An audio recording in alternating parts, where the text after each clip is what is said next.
Afternoon folks, Mark here, and welcome to the sofa.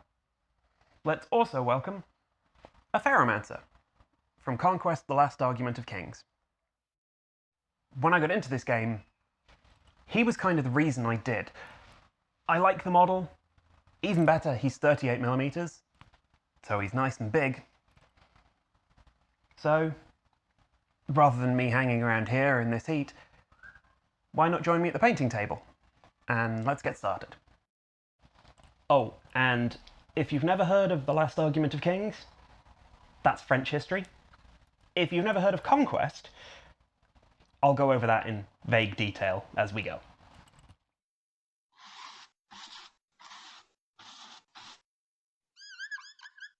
Right then, while I paint some base colours on these robes, let's gloss over a lot of details. Conquest is a 38mm-ish rank-and-file fantasy game set in the world of Ea, which was probably pretty nice back in the day.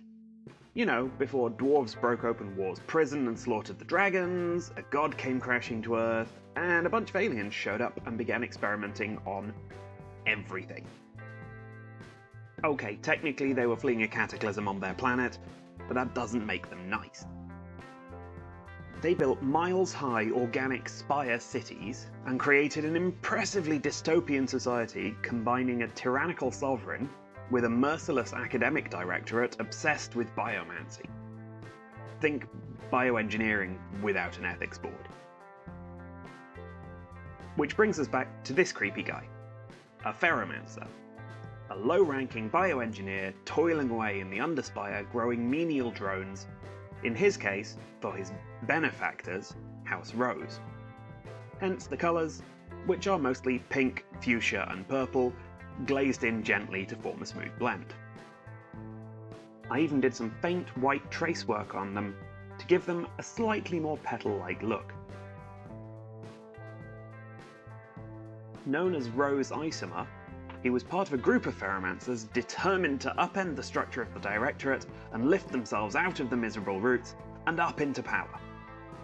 A secret cabal of unappreciated geniuses out to take control of the system they hated, who, because they weren't as smart as they thought, were found out before they could actually achieve anything. Our Pheromancer here ended up under the control of a higher-ranking Biomancer employed by House Celadon, who of course decided to make a point of it, exiling him to a distant outpost where he gave himself a new name, the Rose in Shadow, which is why the robe petals fade to black at the outside edges.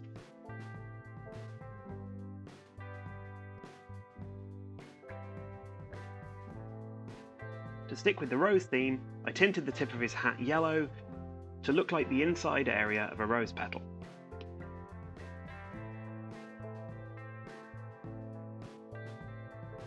I based the armour off some beetle nymphs I found on a random search for inspiration, thinking I'd try out some colour-changing paints I'd picked up ages back and never used.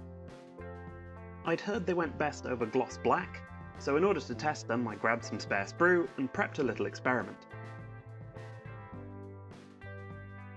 Turns out they do not like being built up in thin layers by brush, or even one thick layer. I couldn't get them to feel right, so I went back to the old standby of manually controlling the metallic colours.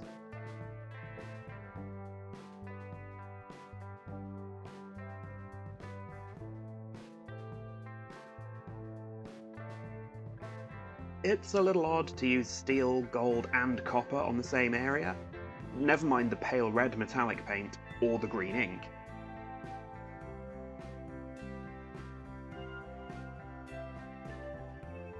But it turned out strangely decent, and pretty alien insecty.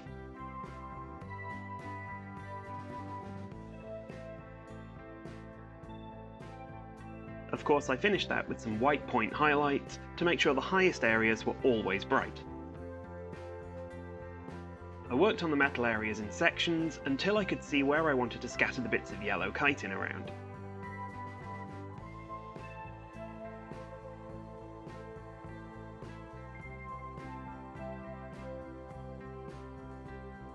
Yellow is always so much fun to paint. So I started with a brown and flesh mix, working up towards khaki, and then on to mostly pure yellow.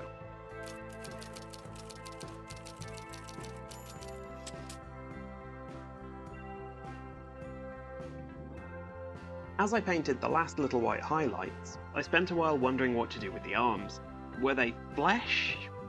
Or an undersuit? As the saying goes, porque no los dos.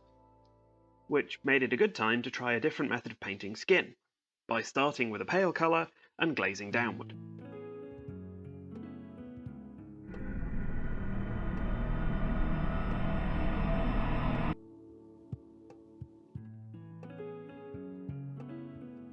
Hardly revolutionary, but I still usually work from a grey primer, so it made life quicker.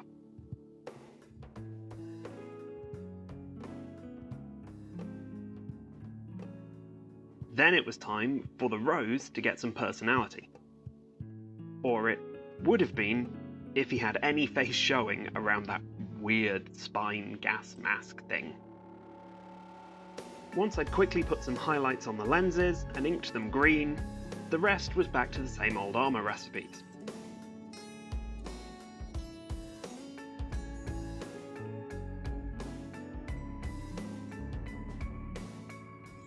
I spent far too long going back and forth with the yellows, trying to work out what part of his face to do that colour.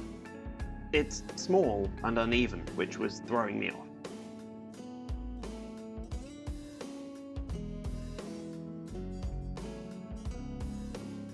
Once I got a little annoyed, it became time to just paint the dark colour right up to the highest ridge, leaving only a narrow strip of yellow. At least that way I could move on with the metals and worry about how it looked later. A lot of the rest of the model was then just repeating that. Metals.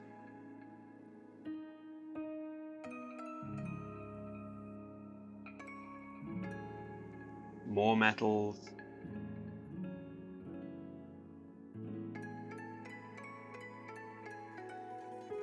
More chitin.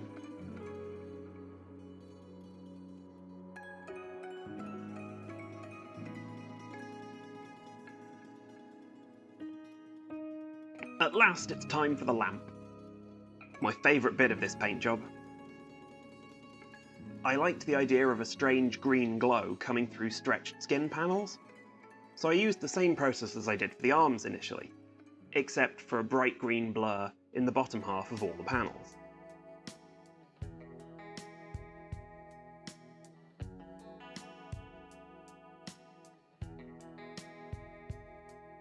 The big difference was going to be veins, painted in with dark purple and red, that I could then glaze flesh tones over to mute them down and make them look embedded in the skin.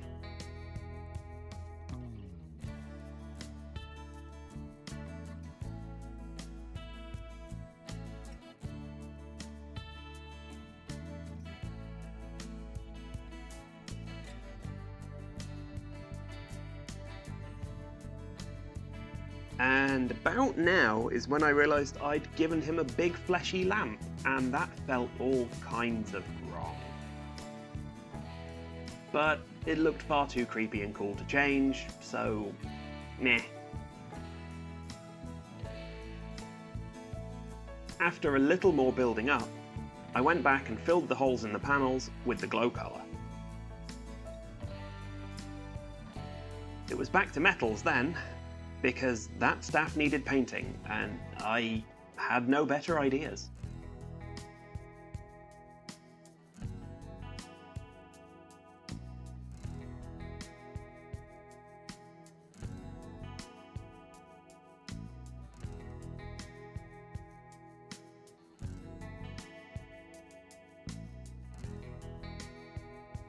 The last touch for the Pheromancer was to gloss varnish him for protection, matte him down to get rid of the wet look, and hand paint on some thinned gloss to bring the original sheen back to the metal highlights.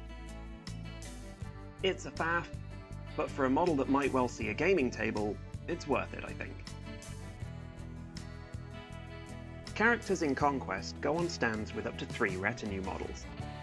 Normally, these are just a 2x2 arrangement of round bases like everything else, but I print these paw print bases so the character is central and obvious. It's also magnetised to hold the model in place, which is really common in Conquest. As well as that, I've got 1 or 2 supplies in case they end up useful. When the Rose was exiled, it was to a little stump of a spire miles from anywhere.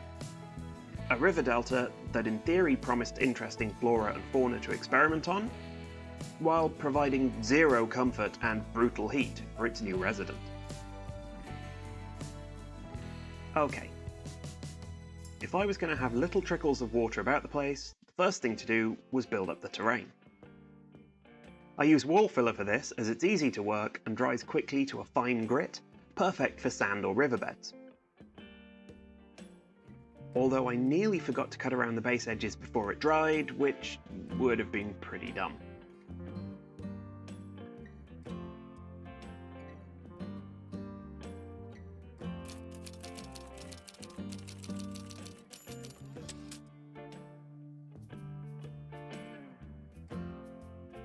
On top of that, I smooshed some pumice paste to shape and texture the higher areas.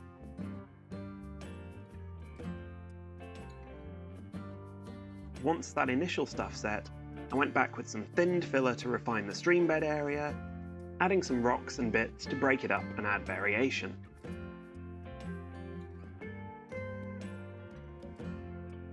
As a final bit of interest, I used some old dried roots as a dead bush.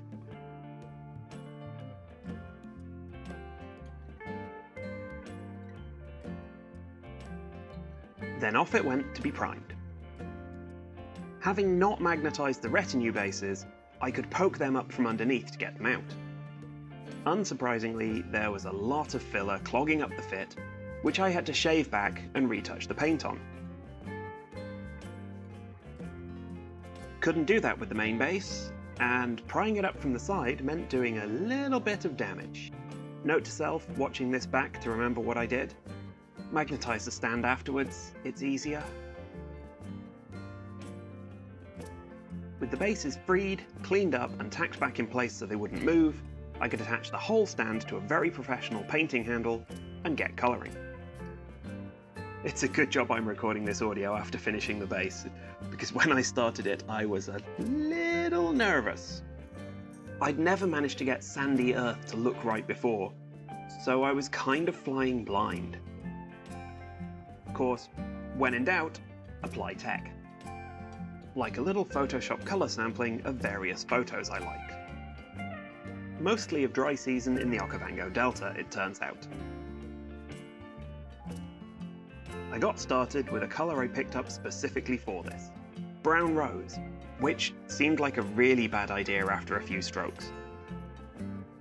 I carried on, but it wasn't looking any more reassuring with a brownish wash to pick out the texture. Granted, if it had gone too badly, it probably wouldn't be worth a video, so you can guess how it turns out. But past me was not confident. Even with the first layers of dry brushing, working my way up through pale pink and cream, it was still feeling a little off.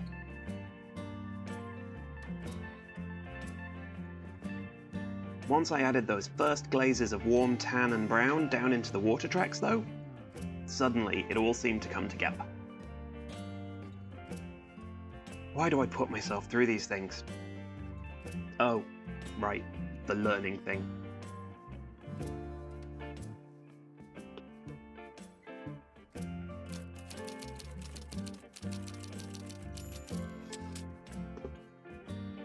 Time to bring life to the desert. Specifically, a bunch of different grass clumps and flowers scattered about, with a mix of different static grasses around them.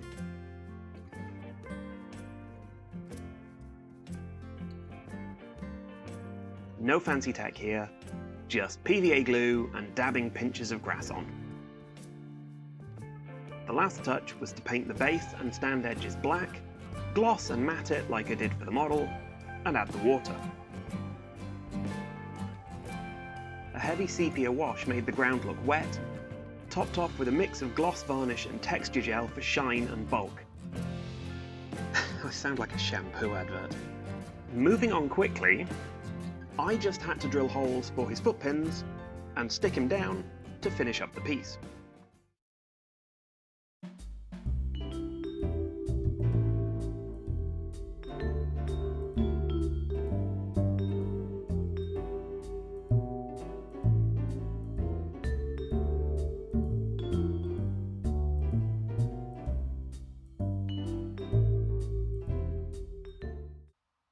You know what?